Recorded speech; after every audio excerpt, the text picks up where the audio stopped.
Civil मुकदमों में न्यायिक निर्णय के तत्वों को जानें।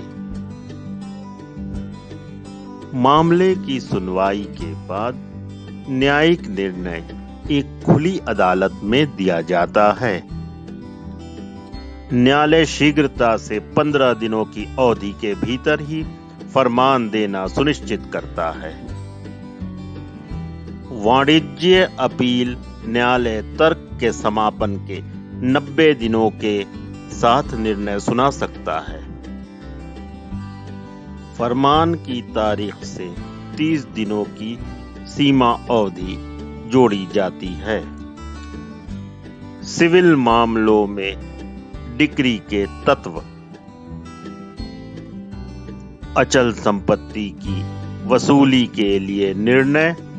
डिक्री में ऐसी संपत्ति की परिभाषा और पहचान शामिल होती है जो सर्वेक्षण के अनुसार सीमाओं और संख्याओं द्वारा संपत्ति की पहचान करता है।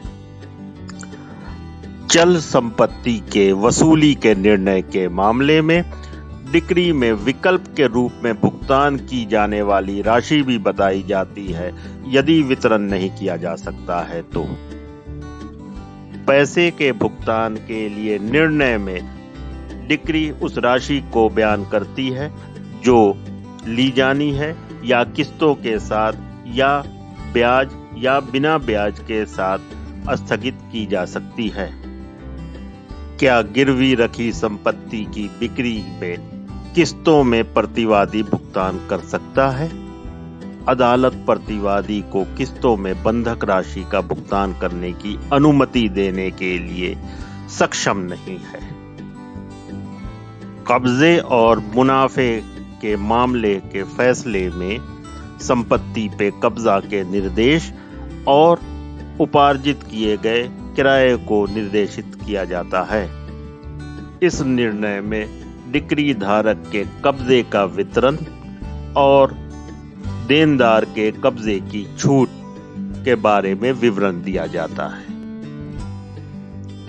विशिष्ट संपत्ति के बिक्री या पट्टे के लिए अनुबंध के विशिष्ट प्रदर्शन के लिए निर्णय में खरीद की राशि का भुगतान खरीदार या पट्टेदार द्वारा निर्दिष्ट किया जाता है। यह उस अवधि को भी निर्दिष्ट करती है जिसके भीतर भुगतान किया जाएगा। यदि किसी व्यक्ति की संपत्ति पूरी तरह से उसके ऋण और देनदारियों के भुगतान के लिए अपर्याप्त साबित होती है तो वही नियम और सुरक्षित और असुरक्षित लेनदारों के संबंधित अधिकारों के रूप में देखे जाएंगे। निंदा के सूट के मामले में यह प्रत्यक्ष किया जाता है कि प्रतिवादी वादी को संपत्ति का कब्जा कब और कहां देगा। अगर डिक्री हुई संपत्ति पे कोई फसल खड़ी है तो उस संपत्ति पे कब्जा वादी को तब तक वितरित नहीं किया जाएगा जब तक ऐसी फसलें काट न ली गई हों। हालांकि वादी न्यायालय के विवेकानुसार 6% साधारण ब्याज का लाभ प्राप्त कर सकता है।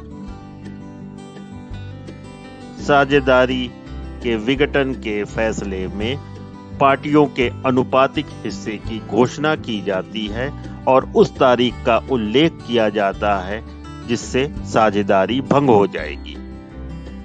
यदि डिक्री सरकार को राजस्व के भुगतान के लिए मूल्यांकन की गई संपत्ति से संबंधित है तो यह शामिल कई दलों के अधिकारों की घोषणा करता है। अच्छे ज्ञान से संपन्न एवं कानून के प्यार से युक्त black and white law media. blackandwhite.legal जुड़े रहें।